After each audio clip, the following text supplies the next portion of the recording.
The most pressure out of all the teams, I'm gonna say Kevin Durant. I think he has the most pressure because he went to again another ready team, a team that went to the finals 2 years ago, played against Milwaukee in the finals, lost, but they were in the finals 2 years ago, Mm-hmm. and now they have another monster in Kevin Durant that's there, and they lost some defense. They lost two good defenders in that trade. They lost like I said, Cam Johnson and Mikael Bridges, who could have won Defensive Player of the Year last year when Marcus Smart had won it. Mm-hmm. How you lose that? You're Kevin Durant. You are right now uh, top top six in the West right now, and you're coming back to a team who everyone's pretty much healthy now. Chris Paul's back, Devin Booker's back. If you don't win it this year and everyone's healthy, then that pretty much looks bad on you. Because last year you looked terrible in the playoffs. You got swept by the Celtics, and you look like you were trash. I'm sorry, Katie, but you look like trash. They strapped you to where you were literally locked in. You couldn't do much. And now, with your situation that you had with Brooklyn, you pretty much asked for a trade right after Kyrie got traded because you was like, all I got is Ben Simmons. I'm not going to be able to do much with that. Well, you got more now. You got a lot. You got a great team around you. You should be able to win. Healthy, you should be able to win. If you're not able to play this year, all right, you get a pass. But if you're healthy and you're playing the rest of this and y'all don't make it to the finals and win it, then I definitely think you got them. I think Kevin Durant has the most pressure out of every NBA player this season. Okay, I gotta disagree with you, Dave. We're gonna disagree right here.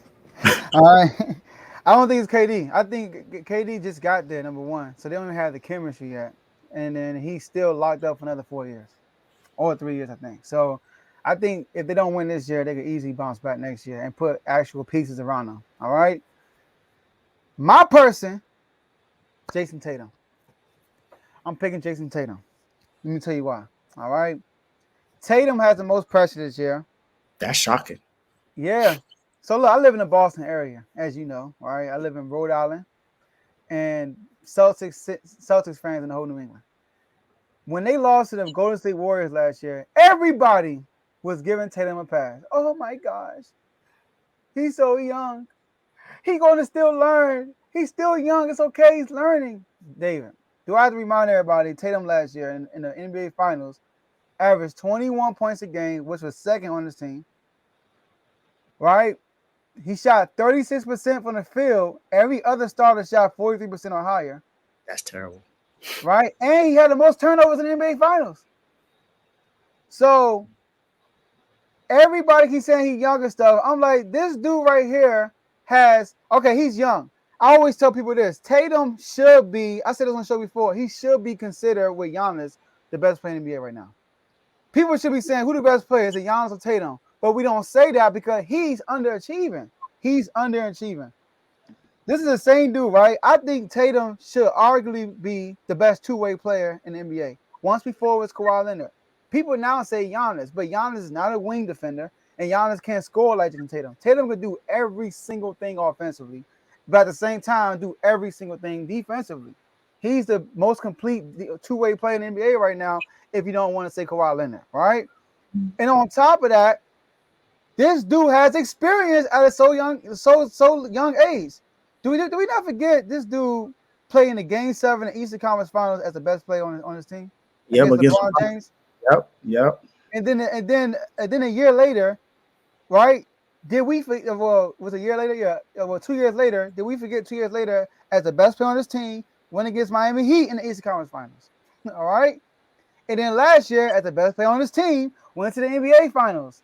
So this year, he has the reigning defensive player of the year. He has the best defense in the NFL. I'm saying in the NBA. They traded somebody to come with you. He's arguably the sixth man of the year. Got a number one seed. You elevated your game. Jaylen Brown elevated his game. What's your excuse this year? Facts. What's your excuse? If they and then y'all the favorite. The Vegas got y'all odds. Even with Phoenix trading who they trade, even with Maverick trading who they trade, the Clippers getting who they got. they still have Boston as a favorite to win the whole thing. So if they don't win this year, Tatum, I mean, I don't know what to say, man. If y'all don't win this year, Tatum, all I gotta say is, my guy, you in the doghouse. My guy, you in the doghouse. you in the doghouse. All right. All right, it's on repeat, my bad. You in the doghouse. All right. So that's all I gotta say. That's all I gotta say. So I think Tatum is the guy. Hey, when you put it in that perspective, I definitely I can understand your reasoning. I personally didn't forget that he's been to the conference finals 3 times and to the finals once. I didn't forget because 2 of those times against Miami, he lost one and won one. So I remember. But wow. Mm-hmm. Yeah, man. I think Tatum has got the most pressure. All right, so okay, you on top of it, David. I see you. I just got the notification. I saw it and I see you. Okay, I see you. You on top of it. All right, so let's wrap this up, David. All right.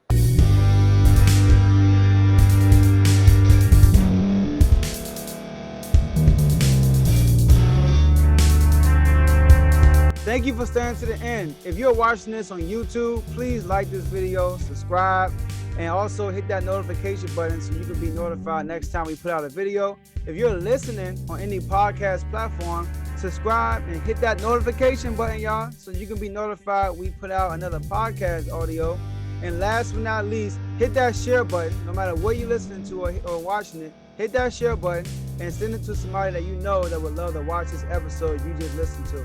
So once again, thank you for staying to the end, and we'll see y'all in the next episode.